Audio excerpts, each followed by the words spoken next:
Una sa ating mga balita, muling hiniling ng Pilipinas sa Taiwan na tiyakin ang kaligtasan ng mga overseas Filipino workers doon kasunod ng malungkot na insidente noong Mayo 9. Ipinaubaya na rin ng gobyerno sa Department of Justice ang posibleng investigation sa insidente. Si Rocky Ignacio para sa mga detalye.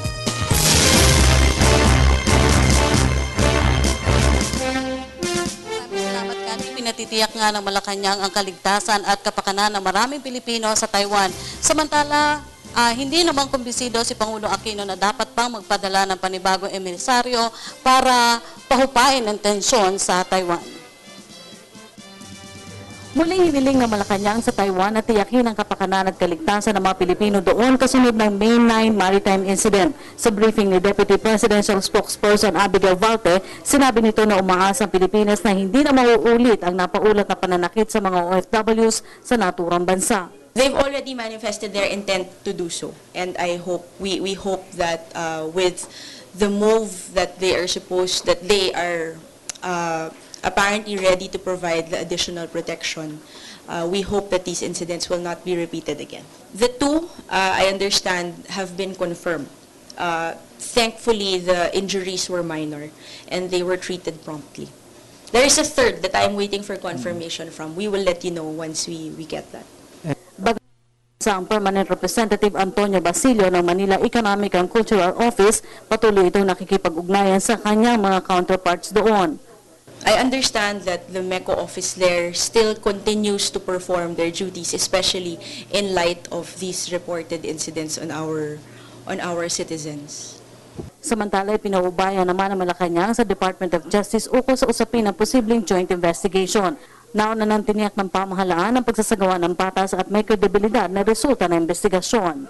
About the joint investigation, as far as we know, the Secretary of Justice has said no to a joint investigation, knowing that we already have our own investigation ongoing, and that we proceed on the course of...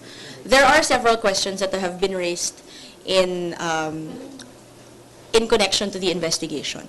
And as far as the President discussed with us this morning, he did want some questions to be answered by the investigation, but we don't really want to comment on the details yet because it would not be prudent for us. And people might say that we already have predetermined conclusions we want to avoid.